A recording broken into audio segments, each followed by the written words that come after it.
Hello everyone, my name is Sweety Badhalia and welcome to SV Academy classes।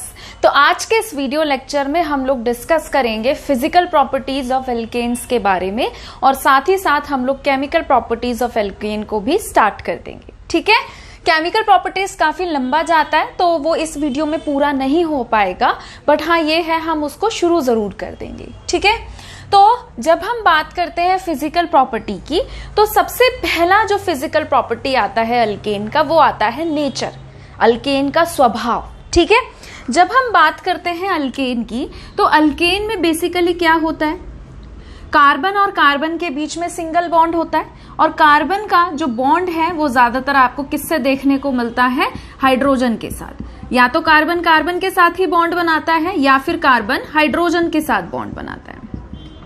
जब हम बात करते हैं कार्बन के इलेक्ट्रॉन नेगेटिविटी की तो कार्बन की इलेक्ट्रॉन नेगेटिविटी कितनी होती है, 2.5 है ना। तो अगर मैं एक से ज्यादा वाले कार्बन का अल्केन ले रही हूं तो वहां पे जो कार्बन है अगर अल्केन, ठीक है, डबल बॉन्ड और ट्रिपल बॉन्ड आने में इलेक्ट्रॉन नेगेटिविटी बदल जाती है, बट अल्केन में अगर सिंगल बॉन्ड आ रहे हैं इलेक्ट्रॉन नेगेटिविटी सेम है। इट मीन्स दोनों के पास सेम पावर है बॉन्ड के इलेक्ट्रॉन को अपनी तरफ अट्रैक्ट करने की, तो यहाँ पे कोई सेपरेशन ऑफ चार्ज नहीं हो रहा। और जहां पे सेपरेशन ऑफ चार्ज नहीं हो रहा होता, चार्जेस नहीं आ रहे होते, वो मॉलिक्यूल्स हमारे नॉन पोलर कहलाते हैं। इन द सेम वे अगर हम बात करें electron negativity difference between carbon and hydrogen, तो कार्बन और हाइड्रोजन के इलेक्ट्रॉन नेगेटिविटी में भी हमें काफी खास डिफरेंस देखने को नहीं मिलता कि कोई बहुत ज्यादा डिफरेंस नहीं है। कार्बन की इलेक्ट्रॉन नेगेटिविटी होती है 2.5 और हाइड्रोजन की होती है 2.2, है ना। तो सिर्फ 0.3 का डिफरेंस है यहाँ पर। तो यहाँ पे भी इतना ज्यादा चार्ज सेपरेशन नहीं हो रहा है। इट मीन्स क्या है कि जो हमारे एल्केन मॉलिक्यूल्स होते हैं वो हमारे कैसे होते हैं, नॉन पोलर। और अगर आपसे कोई पूछ ले कि ये नॉन पोलर क्यों है, तो there is due to negligible difference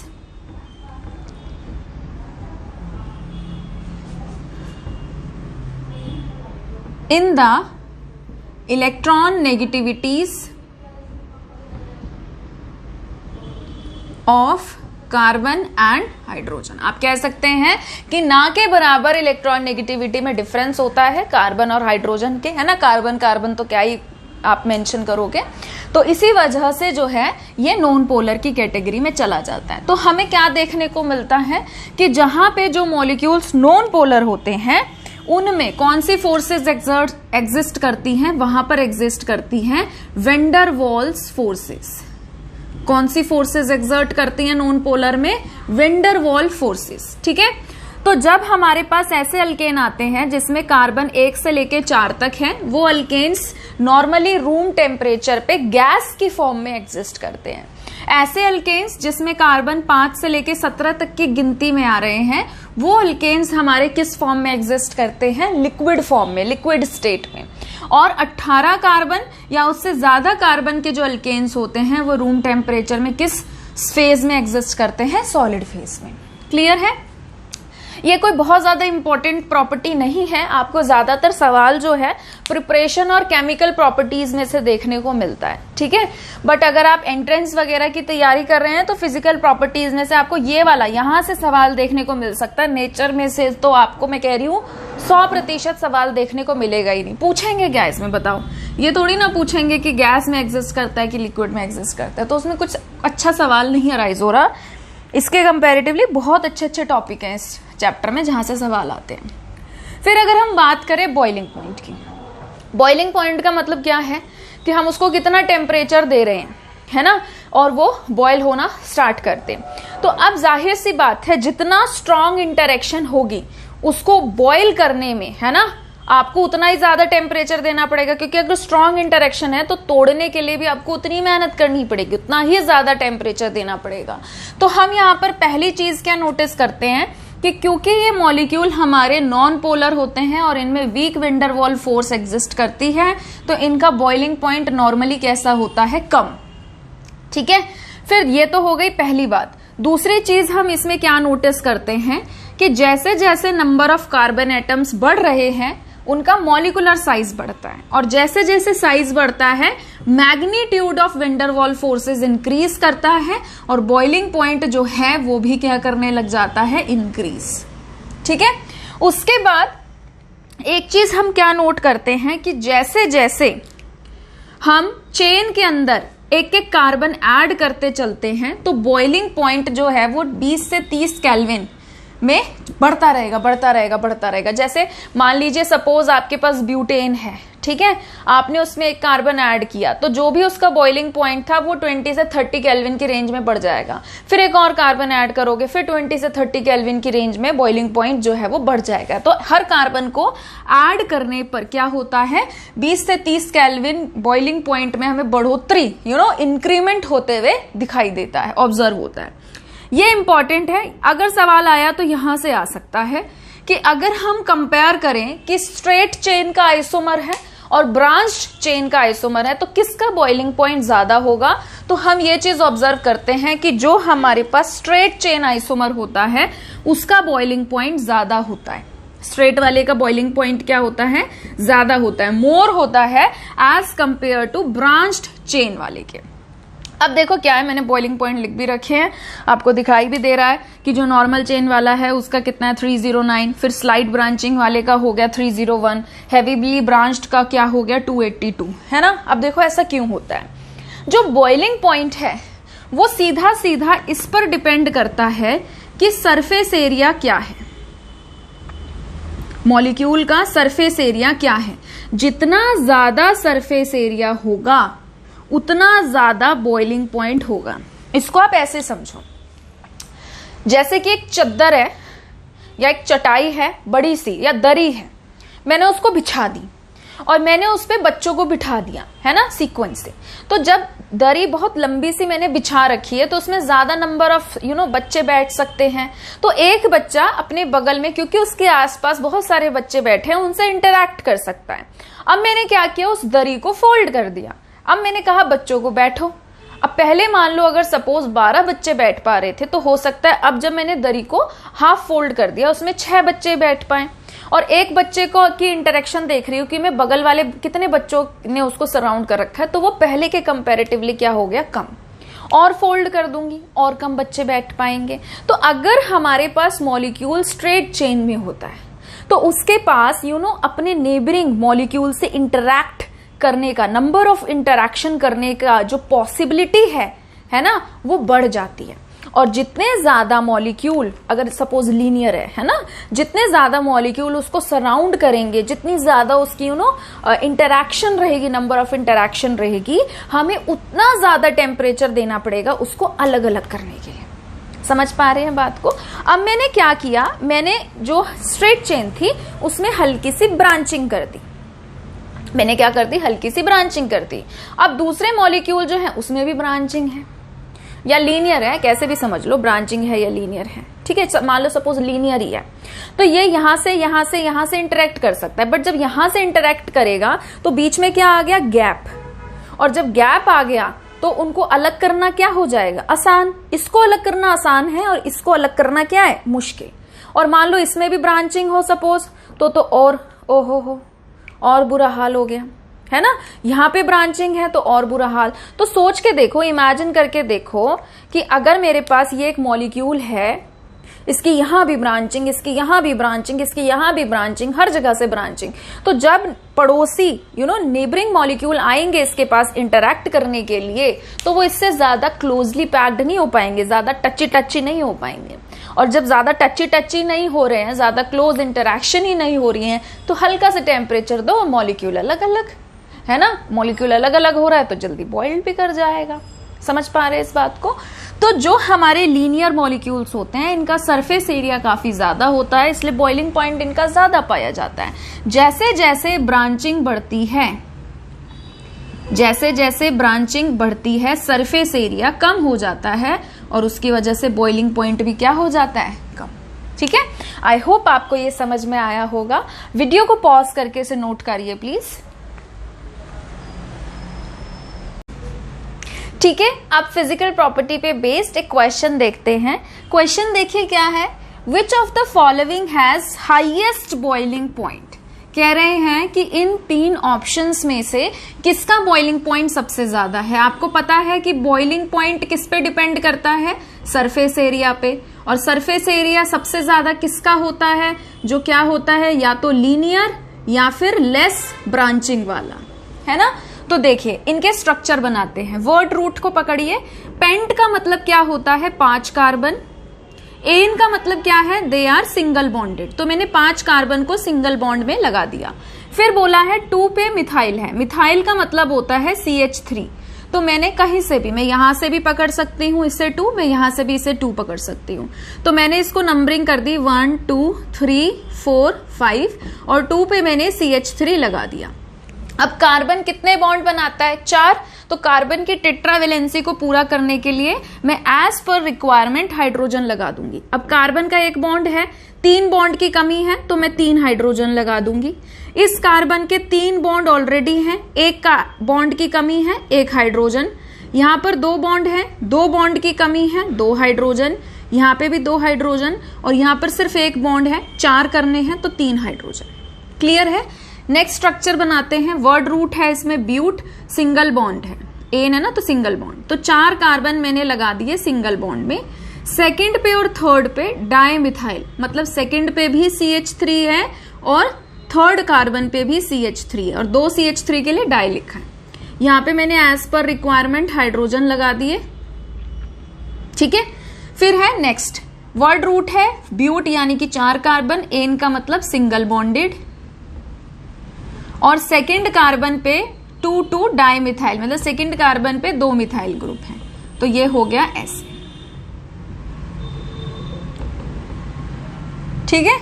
तो आपको क्या दिखाई दे रहा है, कौन सा इसमें हमारे पास आइसोमर है या कंपाउंड है जिसमें लेस ब्रांचिंग है। इसमें 2 ब्रांचिंग है, इसमें 2 ब्रांचिंग है, इसमें सिर्फ 1 ब्रांचिंग है, तो ये हमारा क्या हो गया, लेस सब्स्टिट्यूटेड, या आप कह सकते हो लेस ब्रांचिंग का मॉलिक्यूल।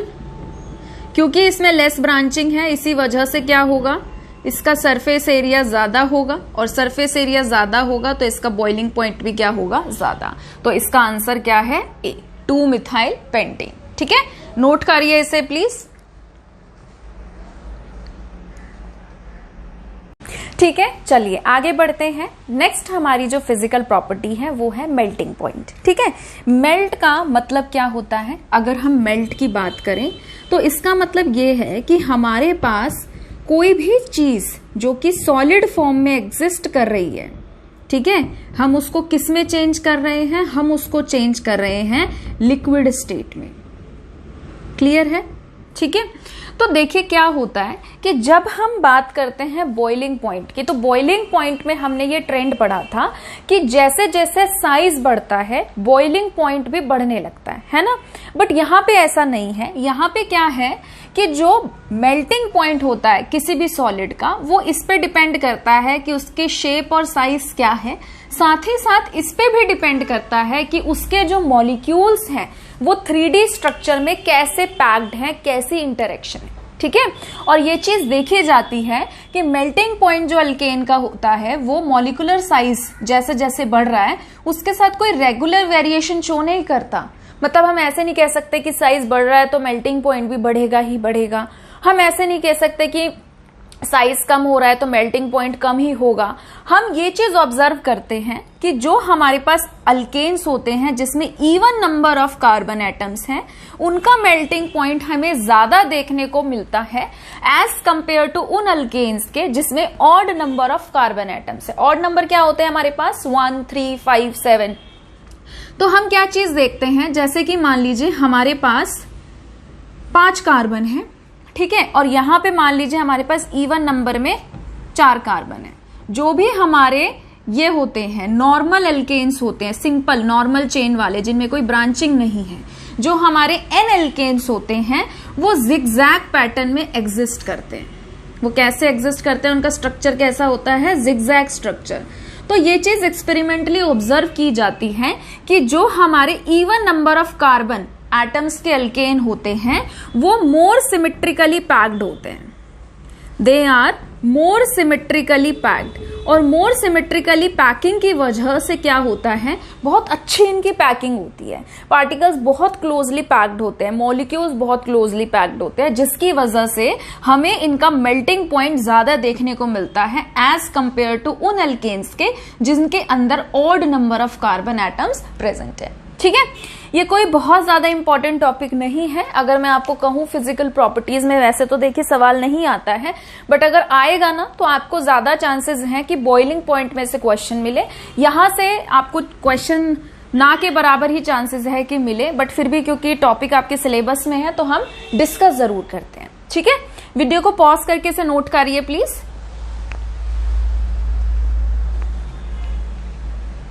नेक्स्ट हमारी फिजिकल प्रॉपर्टी है, क्या है, सॉल्युबिलिटी। ठीक है, अब सॉल्युबिलिटी की अगर हम बात करें तो सॉल्युबिलिटी किस प्रिंसिपल पर बेस्ड है, सॉल्युबिलिटी किस प्रिंसिपल पर बेस्ड है, लाइक डिसॉल्व लाइक।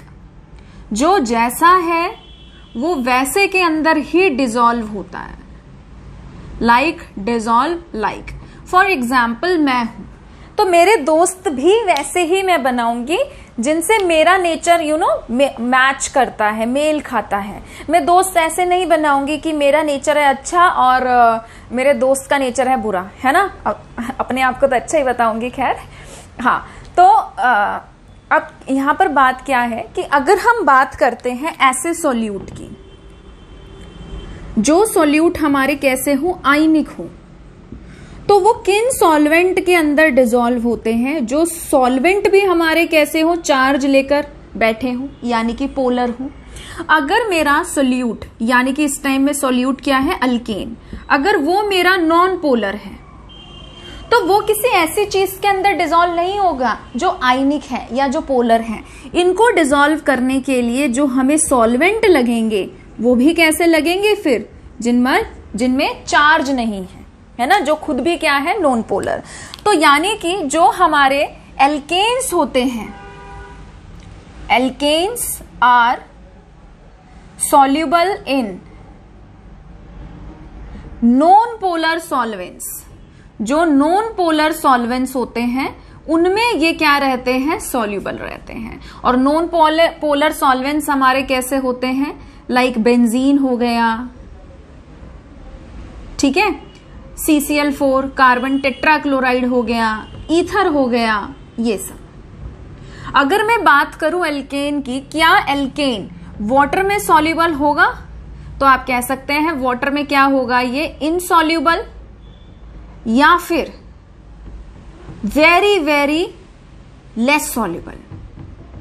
और इसका रीजन क्या है, इसका रीजन ये है क्योंकि वाटर क्या होता है, पोलर, और ये क्या है, ये है नॉन पोलर। तो जो नॉन पोलर है वो उनमें बहुत अच्छे से डिसॉल्व होता है जो सॉल्वेंट नॉन पोलर हो। अगर सॉल्यूट हमारा जिसको हम डिसॉल्व करने वाले हैं वो नॉन पोलर है और जिसमें डिसॉल्व कर रहे हैं अगर वो पोलर है, तो या तो सॉल्युबिलिटी बहुत कम होती है, ना मात्र के बराबर, या फिर वो डिसॉल्व ही नहीं होगा। क्लियर है। अगर हम बात करें ग्रीस की, अगर हम बात करें ग्रीस की, देखा ना कई बार कपड़ों पे ग्रीस लग जाती है, तो ग्रीस जो है वो नॉन पोलर होता है। कपड़ों पे मान लो ग्रीस लग गई तो हम क्या करते हैं, ड्राई क्लीनिंग के लिए देते हैं, बाहर देते हैं ना दुकान पे, तो वो क्या करते हैं, उस ड्राई क्लीनिंग के लिए पेट्रोल को यूज करेंगे। अब पेट्रोल क्या होता है, it's a mixture of hydrocarbon, hydrocarbon कौन सा, अल्केन, ठीक है, पेट्रोल हो गया। या फिर आपका लो फ्रैक्शन वाले पेट्रोलियम हो गए, ठीक है, लो फ्रैक्शन वाले आपके क्या हो गए, पेट्रोलियम हो गए। तो ये क्या है, दे आर हाइड्रोकार्बन्स, एल्केन्स इनमें प्रेजेंट होता है। तो ये क्या होते हैं, नॉन पोलर।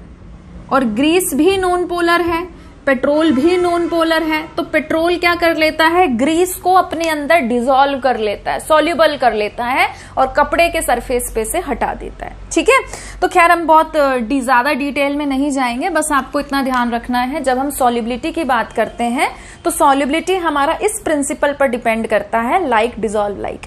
अगर सॉल्यूट पे चार्ज है तो वो ऐसे सॉल्वेंट में डिसॉल्व होगा जिस सॉल्वेंट में भी चार्ज हो। अगर हमारा सॉल्यूट नॉन पोलर है, उस पर चार्ज नहीं है, तो वो ऐसे सॉल्वेंट में डिसॉल्व होगा जो खुद भी नॉन पोलर हो। वाटर की अगर हम बात करें तो वाटर पे चार्ज होता है। ऑक्सीजन की इलेक्ट्रॉन नेगेटिविटी होती है 3.5, हाइड्रोजन की कितनी होती है 2.2। बीइंग मोर इलेक्ट्रोनेगेटिव, ऑक्सीजन क्या करता है, बॉन्ड के इलेक्ट्रॉन को अपनी तरफ खींचता है, partial negative partial positive charge acquire करता है, तो ये पोलर होता है। आपने देखा भी होगा वाटर टूटता भी ऐसे है, H+OH- में, है ना। तो वाटर पोलर है, इसी वजह से इसके अंदर नॉन पोलर अल्केन्स जो हैं वो इनसॉल्युबल होते हैं। आगे बढ़ते हैं, नेक्स्ट है हमारा डेंसिटी। डेंसिटी में आप बस इतना ध्यान रख सकते हैं कि ये जो हैं हमारे अल्केन्स ये लाइटर होते हैं वाटर से। Alkanes are lighter than water, water से इनकी डेंसिटी कम होती है, लाइटर होते हैं। जैसे जैसे मॉलिक्यूलर साइज या मॉलिक्यूलर मास बढ़ता है डेंसिटी भी जो है इनकी वो बढ़ती हुई हमें दिखाई देती है। ठीक है, वीडियो को पॉज करके इसे नोट करिए प्लीज।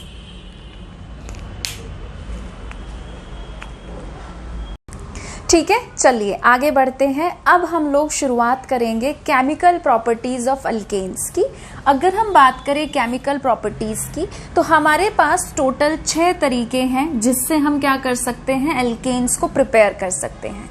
सबसे पहले अगर हम बात करें तो आती है सब्स्टिट्यूशन रिएक्शन। सब्स्टिट्यूशन रिएक्शन का मतलब होता है कि किसी एटम को या ग्रुप को रिप्लेस कर देना, किसी को हटा के उसकी जगह को ले लेना, तो this is called substitution reaction. और जब हम अल्केन की सब्स्टिट्यूशन रिएक्शन की बात करते हैं, अच्छा अल्केन सब्स्टिट्यूशन रिएक्शन क्यों शो करते हैं, एडिशन रिएक्शन क्यों नहीं शो करते, ये मैंने आपको चैप्टर के शुरुआत में प्रिपरेशन के दौरान समझाने की कोशिश की थी कि अल्केन्स की जब हम बात करते हैं तो कार्बन के चारों के चारों बॉन्ड सिंगल बॉन्ड होते हैं और 4 से ज्यादा बॉन्ड वो बना नहीं सकता। तो अगर हम चाहते हैं कि कार्बन अल्केन्स में कार्बन पे कुछ जुड़े तो हमें हाइड्रोजन को हटाना पड़ता है ना। तो इसीलिए ये एडिशन रिएक्शन हम सिंपली और ऐड नहीं कर सकते। अगर सिंपली 4 बॉन्ड में और कुछ ऐड करेंगे तो 5 या 6 बॉन्ड थोड़ी ना कार्बन के कर सकते, वो पॉसिबल नहीं है। तो इसीलिए कुछ हाइड्रोजन वगैरह को हम हटाते हैं, एक या एक से ज्यादा हाइड्रोजन को हम हटाते हैं और उसकी जगह हम फिर फर्दर नेक्स्ट ग्रुप को या अदर आइटम को इंट्रोड्यूस करते हैं। इसीलिए हमारे अल्केन सब्स्टिट्यूशन रिएक्शंस शो करते हैं। ठीक है, तो सब्स्टिट्यूशन रिएक्शन में बेसिकली हम 3 सबसे इंपॉर्टेंट रिएक्शन पढ़ेंगे, halogenation, nitration and sulphonation. Alkanes में अगर मैं बात करूं तो हेलोजिनेशन काफी इंपॉर्टेंट होता है। अगर मैं आपको अल्कीन या अल्काइंस के लिए बोल रही होती या बेंजीन के लिए बोल रही होती तो मैं नाइट्रेशन और सल्फोनेशन का नाम लेती, पर सिंगल बॉन्ड की जब हम बात करते हैं तो हेलोजिनेशन बहुत इंपॉर्टेंट होता है। इसमें हम क्लोरीनेशन पढ़ेंगे in detail with mechanism. Bromination बिल्कुल फॉलो करता है क्लोरीनेशन का ही पैटर्न, बस इसकी रिएक्शन स्लो होती है। फिर हम पढ़ेंगे आयोडीनेशन रिएक्शन की, इसकी रिएक्शन के दौरान हमें ऑक्सीडाइजिंग एजेंट वगैरह डालने पड़ते हैं। और लास्ट में हम पढ़ेंगे फ्लोरीनेशन, जिसमें हम डिस्कस करेंगे स्वार्ट्ज रिएक्शन के बारे में। फिर हम डिस्कस करेंगे कि नाइट्रेशन कैसे करते हैं, सल्फोनेशन कैसे करते हैं। जब हम हेलोजिनेशन करते हैं तो हम हेलोजन्स को इंट्रोड्यूस करते हैं, लाइक हाइड्रोजन को हटाएंगे और फ्लोरीन, क्लोरीन और ब्रोमीन, आयोडीन को इंट्रोड्यूस करेंगे। नाइट्रेशन के दौरान हम हाइड्रोजन को हटा के नाइट्रो ग्रुप को लगाते हैं और सल्फोनेशन के दौरान हम लोग सल्फोनिक ग्रुप को इंट्रोड्यूस करते हैं। फिर हमारे पास सेकेंड जो केमिकल प्रॉपर्टी होती है अल्केन की, वो होती है एक्शन ऑफ स्टीम, कि अगर हम भाप के साथ सिंगल बॉन्ड की रिएक्शन करा रहे हैं तो वो क्या प्रोडक्ट देता है। फिर हम पढ़ते हैं ऑक्सीडेशन। ऑक्सीडेशन को हम फर्दर डिवाइड कर देते हैं 3 पार्ट में। एक होता है कंबशन। कंबशन में हम लोग क्या पढ़ते हैं, उसका कंप्लीट ऑक्सीडेशन। कंबशन को हम और क्या कहते हैं, इसको हम कंप्लीट ऑक्सीडेशन भी कहते हैं। दूसरा होता है इनकम्प्लीट कंबशन, कंप्लीटली कंबस्ट ना करना, जलाना उसको। और फिर होता है कंट्रोल्ड ऑक्सीडेशन, ये ज्यादातर कैटलिस्ट की प्रेजेंस में किया जाता है। फिर हम पढ़ेंगे आइसोमराइजेशन कि एल्केन्स जो है वो किस तरीके से आइसोमराइजेशन रिएक्शन शो करते हैं। फिर हम पढ़ेंगे एरोमेटाइजेशन कि किस तरीके से जो सिंगल बॉन्ड है वो कैटलिस्ट की प्रेजेंस पे, हीट देने पे, प्रेशर देने पे अपने आप को एरोमेटिक कंपाउंड्स में चेंज कर लेते हैं, लाइक बेंजीन बना रहे हैं, टॉलिन बना रहे हैं, ठीक है, इस तरीके से। फिर उसके बाद हम लोग पढ़ेंगे पायरोलिसिस के बारे में। पायरोलिसिस को हम लोग थर्मल डीकम्पोजिशन के नाम से भी जानते हैं। इसे हम थर्मल डीकम्पोजिशन भी कहते हैं।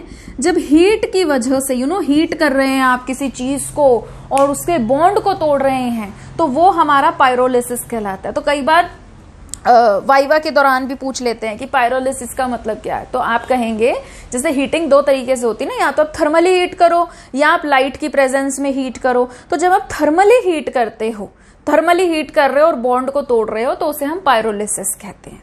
ठीक है, तो वीडियो को पॉज करके इस फ्लो चार्ट को बनाइए। ये आपको जब आप याद करेंगे इस चैप्टर को, तो ये आपको काफी हेल्प करेगा, क्योंकि यहाँ पे आपको केमिकल प्रॉपर्टीज बिल्कुल समराइज करके बताई हैं कि ये केमिकल प्रॉपर्टीज हैं, इसके ये पार्ट्स हैं।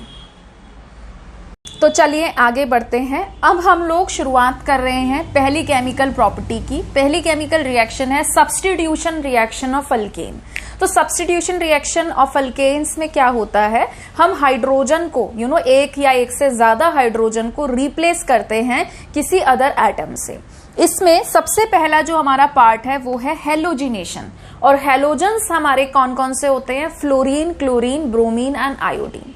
तो जब हम हाइड्रोजन को हटाते हैं और रिप्लेस करते हैं किसी हेलोजन से, तो वो कहलाता है हमारा halogenation reaction and it is a type of substitution reaction. ठीक है, तो सबसे पहले हेलोजिनेशन में हम लोग डिस्कस करेंगे क्लोरीनेशन को। मान लीजिए मेरे पास है मीथेन, CH4 को हम क्या बोलते हैं, इसे हम बोलते हैं मीथेन। जो भी इट्स अ कैरेक्टरिस्टिक रिएक्शन कि जो भी हमारे सिंगल बॉन्ड होते हैं यानी कि अल्केन्स होते हैं, ये या तो डिफ्यूज्ड सनलाइट की प्रेजेंस में, अल्ट्रावायलेट लाइट, यूवी लाइट की प्रेजेंस में, या फिर हीट करने पर रिएक्शन देते हैं। और अगर हम डबल बॉन्ड की बात करें, अल्कीन्स की बात करें, तो वो डार्क में रिएक्शन देते हैं। अल्केन की क्या है पहचान कि ये हमेशा लाइट की प्रेजेंस में या हीट करने पर रिएक्शन देंगे, और डबल बॉन्ड की पहचान क्या है कि वो हमेशा डार्क में रिएक्शन देंगे। ठीक है, 11th जो है ये बेस बनाने का ही होता है, तो आप चीजों पे थोड़ा ध्यान दिया करो। मान लीजिए मेरे को क्लोरीनेशन करना है, तो मैं Cl2 डाल रही हूं। ठीक है, या तो मैं डाल रही हूं लाइट की प्रेजेंस में, या फिर मैं इसको क्या कर रही हूं, हीट। लाइट का सिंबल क्या होता है, HNu, तो आप HNu भी लिख सकते हैं। और इसका जो टेम्परेचर होता है वो 523 से 773 केल्विन तक होता है, 523 से 773 केल्विन तक होता है अगर आप हीट कर रहे हैं तो। ठीक है, तो ये क्या करेगा, यहाँ पे जैसे मान लो ये मीथेन है, तो पहली बार क्या होगा कि ये यहां से H हट जाएगा। ठीक है, मैं अभी इसका मैकेनिज्म भी डिस्कस करूंगी, फ्री रेडिकल मैकेनिज्म होता है। यहां से HCl बाहर निकल जाएगा और ये क्लोरीन यहां पर आकर जुड़ जाएगा, तो ये बनाएगा CH3Cl प्लस में HCl। इसके कॉमन नेम की बात करेंगे तो मिथाइल क्लोराइड, आयुपैक की बात करेंगे तो क्लोरोमीथेन। ठीक है, मिथाइल क्लोराइड भी आप इसको कह सकते हैं या क्लोरोमीथेन भी आप इसको कह सकते हैं। उसके बाद देखिए, अगर मैं इस मिथाइल क्लोराइड में फर्दर रिएक्शन कराऊं तो ये क्या करेगा, यहां से एक और हाइड्रोजन को हटा के एक हैलोजन को सब्स्टिट्यूट कर देगा। तो ये बन जाएगा CH2Cl2 डाइक्लोरोमीथेन और HCl। ठीक है, क्या बन गया ये, डाइक्लोरोमीथेन एंड HCl। अब अगर मैं डाइक्लोरोमीथेन की फर्दर रिएक्शन कराऊं क्लोरीन के साथ, या तो लाइट की प्रेजेंस में या फिर हीट करूं, तो एक और हाइड्रोजन यहां से हट जाएगा और ये बनाएगा CHCl3 ट्राइक्लोरोमीथेन और HCl। ट्राइक्लोरोमीथेन आयुपैक नेम है और कॉमन नेम इसका बहुत ही फेमस होता है, क्या होता है, क्लोरोफॉर्म। जो दिखाते हैं ना सीरियल में, सुंघाया और बेहोश कर दिया, तो दैट इज क्लोरोफॉर्म। फिर क्लोरोफॉर्म की फर्दर अगर हम रिएक्शन कराएं क्लोरीन के साथ लाइट की प्रेजेंस में या हीट करें, तो ये बनाता है CCl4 ट्राइक्लोरोमीथेन या फिर कार्बन टेट्राक्लोराइड, हम इसको कहते हैं, क्या कहेंगे, कार्बन टेट्राक्लोराइड। ये इसका कॉमन नेम है टेट्राक्लोराइड, या फिर हम इसे क्या कहते हैं, ट्राइक्लोरोमीथेन। ठीक है, तो आपने क्या चीज नोटिस करी, मीथेन से शुरू हुए थे, 4 हाइड्रोजन थे, CCl4 पे खत्म हुए, 4 हाइड्रोजन हट गए और 4 क्लोरीन जुड़ गए। इट मीन्स इस रिएक्शन को हम तब तक करा सकते हैं, ये तब तक हो सकती है जब तक कार्बन के सारे हाइड्रोजन यूज ना हो जाए, रिप्लेस ना हो जाए हैलोजन से। ठीक है, बहुत आसान सी रिएक्शन है, 4 बार करी है, बारी बारी से एक एक बार हाइड्रोजन हटाया है और हैलोजन को इंट्रोड्यूस किया है। ठीक है, इसको आप नोट कर लीजिए, फिर मैं इसका मैकेनिज्म डिस्कस करती हूं कि ये रिएक्शन कैसे हो रही है।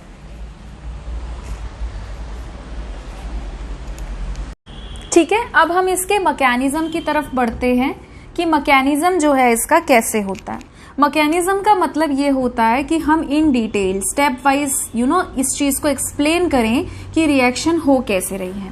तो जो सबसे पहला स्टेप होता है वो होता है चेन इनिशिएशन स्टेप। क्या होता है? चेन इनिशिएशन स्टेप, की कैसे चेन जो है वो रिएक्शन करना शुरू करती है, स्टार्टिंग कैसे हो रही है।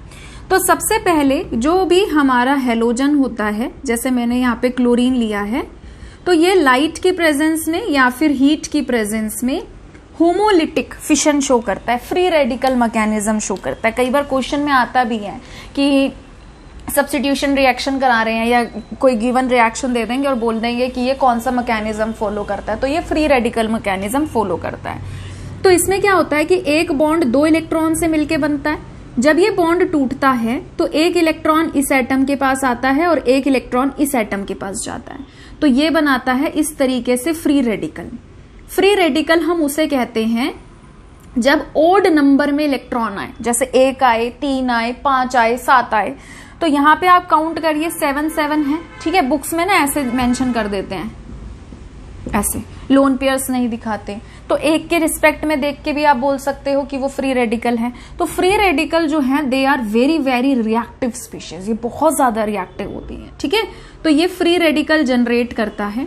फिर फ्री रेडिकल जनरेट होने के बाद ये फ्री रेडिकल क्या करता है, जो हमारे रिएक्टेंट होता है, जो सबस्ट्रेट होता है, उस पर अटैक करता है। ठीक है, तो दूसरा होता है हमारा chain propagation step. Chain propagation step कि कैसे अब चेन रिएक्ट कर रही है और रिएक्शन आगे की तरफ प्रोसीड कर रही है। तो जो हमारा मीथेन है ये इस तरीके से होता है। ठीक है, यहां पे भी क्या होगा, होमोलिटिक फिशन होगा, बॉन्ड टूटेगा। 2 तरीके से ना आप इसको दिखा सकते हो। आप इसको कैसे दिखा सकते हो कि लाइट की प्रेजेंस में यहां पर फ्री रेडिकल मैकेनिज्म हो गया और इसने बना दिया CH3 रेडिकल और H रेडिकल, फिर आप इनकी और इनकी रिएक्शन करा सकते हो, ये एक तरीका है। दूसरा आप इसे ऐसे भी दिखा सकते हो कि ये हमारा मीथेन था और इस पे Cl रेडिकल ने अटैक कर दिया ऐसे। ठीक है, और यहां से फिर होमोलिटिक फिशन हुआ ऐसे, और ये बना रहा है इस तरीके से मिथाइल रेडिकल और HCl, ऐसे भी दिखा सकते हो। ठीक है, और अगर ऊपर वाला दिखा रहे हो तो आप ऐसे दिखा सकते हो कि CH3 है, इस CH3 रेडिकल के साथ Cl रेडिकल जुड़ रहा है और बना रहा है CH3Cl, और इस H रेडिकल के साथ Cl रेडिकल जुड़ रहा है, बना रहा है HCl। ऐसे भी दिखा सकते हो। ये तो आपका एक तरीका हो गया। और दूसरा तरीका ये है कि इसका अटैक करके दिखाया कि ये ले गया HCl, बन गया मिथाइल रेडिकल, फिर मिथाइल रेडिकल जो है ये जुड़ रहा है Cl रेडिकल के साथ और बना रहा है CH3Cl। ठीक है, चेन प्रोपोगेशन स्टेप में चेन प्रोपोगेशन स्टेप में और भी बहुत सारी रिएक्शंस होती है, इसकी डाइक्लोरोमीथेन की, क्लोरोफॉर्म की, CCl4 की, वो भी अभी यहां से मिटा के मैं आपको बता दूंगी। ठीक है, फिर उसके बाद है तीसरा होता है स्टेप चेन टर्मिनेटिंग स्टेप, जब रिएक्शन रुकती है और बहुत सारे अदर प्रोडक्ट्स जो हैं वो भी बनते हैं। ठीक है, चेन टर्मिनेटिंग स्टेप में क्या होता है कि जो हमारा Cl रेडिकल है वो Cl रेडिकल के साथ जुड़ के Cl2 बना सकता है। ठीक है, मुझे थोड़ा आइडिया नहीं है कि आउट ऑफ फ्रेम ना चला जाए, कोई बात नहीं, मैं बोल भी रही हूं तो आप सुन लेना। दूसरा क्या होता है चेन टर्मिनेटिंग स्टेप में कि CH3 और CH3 रेडिकल जो है ये आपस में जुड़ के इथेन बना ले। ठीक है, और तीसरा क्या होता है कि CH3 और Cl जो है वो आपस में जुड़ के CH3Cl बना ले। तो चेन टर्मिनेटिंग स्टेप में रिएक्शन जो है वो रुक जाती है। ठीक है, उसके अलावा डाइक्लोरोमीथेन, क्लोरोफॉर्म और कार्बन टेट्राक्लोराइड कैसे बनता है वो भी हम लोग अभी देख लेते हैं। जैसे कि मान लीजिए ये है हमारे पास ये बन गया मिथाइल क्लोराइड बन गया।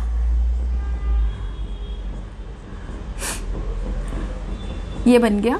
अब हम इसको ऐसे दिखा सकते हैं, आप इस पैटर्न के अकॉर्डिंग चल रहे हो तो इसमें एक होमोलिटिक फिशन दिखा के क्लोरीन जोड़ दो। इस पैटर्न के अकॉर्डिंग चल रहे हो तो आप दिखा सकते हो कि जो हमारा Cl रेडिकल है वो अटैक कर रहा है इस पर, यहाँ पे फिर से होमोलिटिक फिशन हो रहा है और ये बना रहा है CH2 रेडिकल Cl और इसने बना लिया HCl। ठीक, फिर इस CH2Cl रेडिकल के साथ हमारा एक Cl रेडिकल और आके जुड़ रहा है। जैसे दूसरी बार भी होगा ना, ऐसे ये टूटेगा तो यहां से 2 Cl रेडिकल जनरेट होंगे। तो एक ने क्या किया, इस पर अटैक, और दूसरा रेडिकल इसके पास आके जुड़ जाएगा और ये बनाएगा CH2Cl2। ठीक है। उसके बाद अगर आपको क्लोरोफॉर्म बनते हुए दिखाना है तो आप फिर से इसमें से एक H निकाल सकते हैं।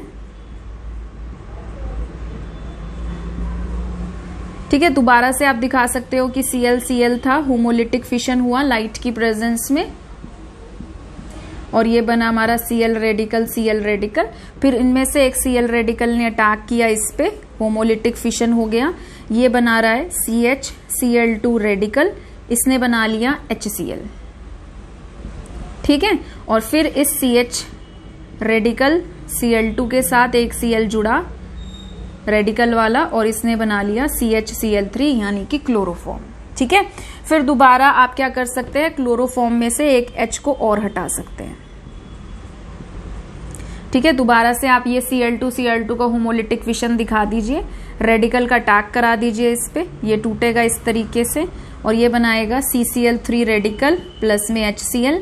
फिर CCl3 रेडिकल जो है एक और Cl रेडिकल के साथ जुड़ के क्या बना लेगा, CCl4। ठीक है, तो इस तरीके से हमारे पास वेराइटी ऑफ प्रोडक्ट बनते हैं, जैसे मिथाइल क्लोराइड बना, डाइक्लोरोमीथेन बना, ट्राइक्लोरोमीथेन बना, CCl4 टेट्राक्लोरोमीथेन बना। तो इनको फिर हम आगे अलग मेथड से सेपरेट कर लेते हैं। ठीक है, आई होप आपको ये समझ में आया हो। वीडियो को पॉज करके इसे नोट करिए प्लीज।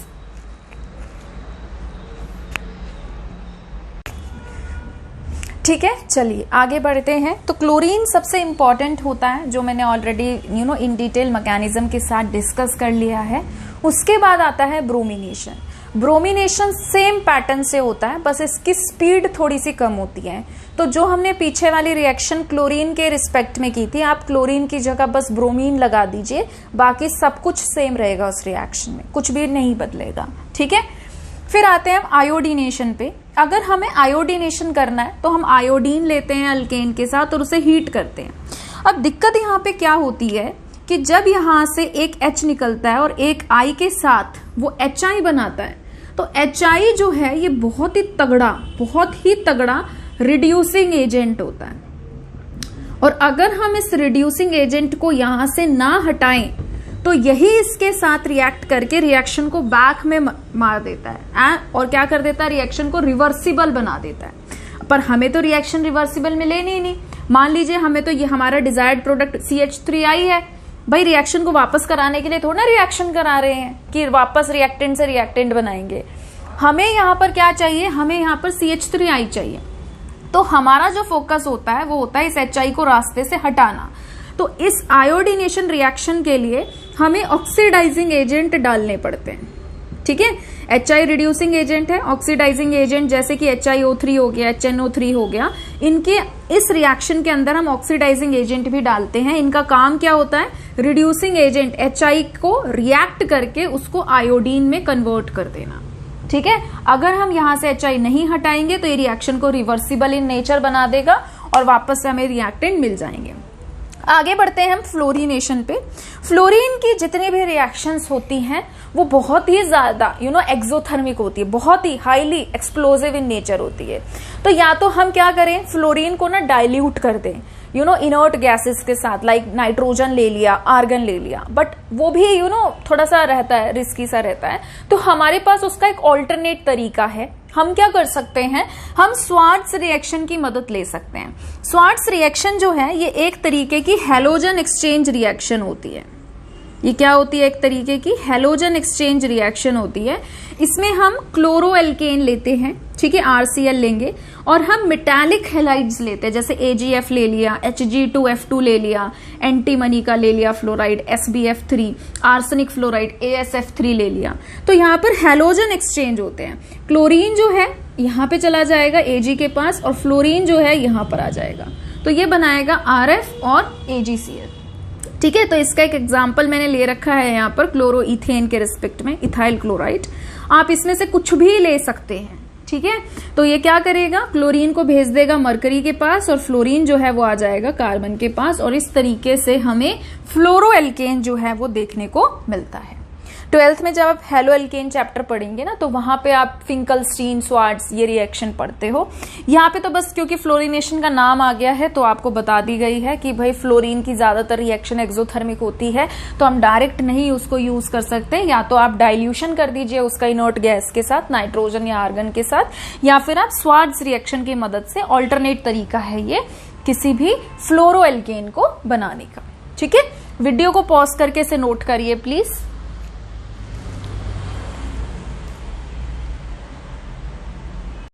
ठीक है, एक चीज और जिसपे हमें खास ध्यान देना है, जैसे मान लीजिए हम क्लोरीनेशन कर रहे हैं CH4 का, Cl2 डाला लाइट की प्रेजेंस में, CH3Cl बन गया। ठीक है, मान लीजिए हमारे पास है इथेन, तो इथेन में भी मैंने क्या किया, क्लोरीन डाला लाइट की प्रेजेंस में और यहाँ पे क्लोरोइथेन बन गया। ठीक है, और आप ज्यादा डालते जाओगे तो एक एक हाइड्रोजन और हटता जाएगा और हैलोजिनेशन होता जाएगा। सवाल ये आता है कि अगर मैं 3 या 3 से ज्यादा कार्बन लूं तो यहां पे क्या मुझे एक ही प्रोडक्ट मिलेगा? तो आंसर है नहीं। ठीक है, उसका देखो रीजन क्या है। यहां पे हमें मिलते हैं वैरायटी ऑफ प्रोडक्ट। अगर मैं इसके अंदर क्लोरीन डालूं लाइट की प्रेजेंस में, तो हो सकता है कि वो क्लोरीन यहां पे या यहां पे जुड़े। टर्मिनल जो आपके स्टार्टिंग या एंड वाले, मतलब कोने वाले जो होते हैं, ठीक है, एंड वाले, उनको टर्मिनल ग्रुप्स कहते हैं। तो टर्मिनल मिथाइल पे कहीं पे भी अगर जुड़ रहा है तो वो कहलाएगा 1 क्लोरोप्रोपेन। तो एक तो आपको प्रोडक्ट मिल सकता है ये 1 क्लोरोप्रोपेन। यहां पे जोड़ती तो भी ऐसे ही कहलाता, फिर नंबरिंग यहां से शुरू हो जाती तो भी 1 क्लोरोप्रोपेन होता। एक जो है क्लोरीन यहां पे भी जुड़ सकता है, तो ये 2 क्लोरोप्रोपेन भी बना सकता है। ठीक है, मैकेनिज्म क्या है, किस पे बेस्ड है? फ्री रेडिकल है ना। तो क्लोरीन जो है वो कैसे टूटेगा? लाइट की प्रेजेंस में इस तरीके से बनाएगा Cl रेडिकल, Cl रेडिकल। यहां पे देखिए CH3, CH2, CH3, इसको मैं थोड़ा ओपन करके लिख रही हूं। मान लीजिए मैंने ऐसे लिख दिया, आप चाहें तो एक H इधर, एक H इधर, एक H इधर भी लिख सकते। चलो वो कर देती हूं, ऐसे लिख दिया। ठीक है, अब क्या हुआ, एक क्लोराइड ने अटैक कर दिया इस पर और ये यहां से टूट गया। ठीक है, जब 2 इलेक्ट्रॉन मूव करते हैं उसे हम कंप्लीट एरो से दिखाते हैं। जब एक इलेक्ट्रॉन की मूवमेंट होती है तो हाफ हेडेड एरो से दिखाते हैं। तो ये हमने बना दिया CH3, CH2, CH2 रेडिकल। यहां से HCl बन के बाहर निकल गया और ये रेडिकल इसके साथ जुड़ जाएगा और ये क्या बना देगा, CH3, CH2, CH2, Cl, ये वाला 1 क्लोरोप्रोपेन प्रोडक्ट। मान लीजिए यहां से ना हो होमोलिटिक फिशन, बीच वाले कार्बन से हो, वहां से भी हो सकता है। ठीक है, इसका होमोलिटिक फिशन करा दीजिए, अटैक करा दो इसका, या वैसे ही तोड़ के दिखा दो। तो इसने अटैक किया मान लीजिए, तो ये H लेके चला गया, इस पे बना CH3, CH रेडिकल, CH3, फिर यहाँ पे Cl रेडिकल आके जुड़ा और बन गया 2 क्लोरोप्रोपेन। ठीक है, तो जो हायर अल्केन्स होते हैं उसमें हमें आइसोमेरिक प्रोडक्ट देखने को मिलते हैं। ठीक है, डेरिवेटिव्स अलग अलग देखने को मिलते हैं। अगर मैं आपसे पूछूं, क्योंकि मैंने आपको ऑर्गेनिक फर्स्ट पढ़ा दी है ना, GOC जनरल ऑर्गेनिक केमिस्ट्री पढ़ा दी, फ्री रेडिकल भी मैंने आपको पढ़ा दिया। यहां पे कैसा फ्री रेडिकल जनरेट हुआ है? जिस कार्बन पर रेडिकल बना है उसका एक अदर कार्बन के साथ बॉन्ड है, इसका तो एक अदर कार्बन इसी के साथ बॉन्ड है, तो ये हुआ प्राइमरी फ्री रेडिकल। और यहां पे जिस कार्बन पे रेडिकल जनरेट हुआ उसके 2 कार्बन के साथ बॉन्ड है, तो ये कैसा है? सेकेंडरी फ्री रेडिकल है ना। थोड़ा कॉन्सेप्चुअल चलते हैं। मैं आपसे बोलूं कि ये और ये क्या सेम परसेंटेज में बनेंगे, है ना, मतलब 50-50 परसेंटेज बनेगा, या 30-70 बनेगा, या 10-90 बनेगा, या कुछ भी और भी, उस पे कमेंट करिए, सोच लीजिए वीडियो को पॉज करके। या मैं आपसे पूछूं कि कौन सा ज्यादा स्टेबल होगा, तो प्राइमरी और सेकेंडरी फ्री रेडिकल में कौन ज्यादा स्टेबल होता है? बताइए, कौन ज्यादा स्टेबल होता है? फ्री रेडिकल की जो हम स्टेबिलिटी देखते हैं वो हम देखते हैं हाइपर कॉन्जुगेशन से। यहाँ पे अगर आप देखें तो यहाँ पर 2 बार हाइपर कॉन्जुगेशन पॉसिबल है, जबकि यहाँ पर अगर आप देखें तो 3 बार ये हाइपर कॉन्जुगेशन शो करेगा, 3 बार ये, तो यहाँ पर 6 टाइम हाइपर कॉन्जुगेशन की पॉसिबिलिटी है। अगर टर्शरी होता, टर्शरी में 3 बार हो जाता, है ना, तो टर्शरी फ्री रेडिकल सबसे ज्यादा स्टेबल होता है, फिर सेकेंडरी, फिर प्राइमरी। हालांकि यहाँ टर्शरी नहीं आया, सिचुएशन के हिसाब से प्राइमरी और सेकेंडरी आया, तो इनमें से ज्यादा स्टेबल कौन है? ये, एज कंपेयर टू प्राइमरी। और सेकेंडरी फ्री रेडिकल का प्रोडक्ट कौन सा बन रहा है? ये। तो ये हमारा जो प्रोडक्ट बनेगा ये बनेगा मेजर, और ये वाला हमारा बनेगा माइनर। देखो ये आपको कन्वर्जन में 12th में बहुत काम आता है। 12th में आपका जो 11th में जो आप बेस पढ़ के जा रहे हो ना, ये बहुत इंपॉर्टेंट रोल प्ले करता है। वहां पे आप हेलो एल्केन हेलो एरीन में सीधा ये रिएक्शन पढ़ोगे, फिर वहां बैठ के सोचोगे अरे 3-3 प्रोडक्ट कैसे बन रहे हैं, 4-4 कैसे बन रहे हैं, फिर एक के नीचे ज्यादा परसेंटेज क्यों लिखा है, दूसरे के नीचे कम क्यों लिखा है। तो ये सब चीजें आप यहाँ से सीखते हो, ठीक है। कोई भी चीज वेस्ट नहीं होती। ये जो चीजें हैं ये बहुत इंपॉर्टेंट रोल प्ले करती हैं आपके बेस को स्ट्रांग करने के लिए। बेस को स्ट्रांग करने पे फोकस करिए, फिर बड़ी बड़ी चीजें अपने आप आपको आसान लगने लगेंगी, ठीक है। तो वीडियो को पॉज करके इसे नोट करिए प्लीज। तो आज के लिए इतना ही, और अगर आपको आज का वीडियो पसंद आया है तो प्लीज इसे लाइक करिए, शेयर करिए, चैनल को सब्सक्राइब करिए। जल्द ही मिलेंगे एक नए वीडियो के साथ। अपना ध्यान रखिए। Thank you.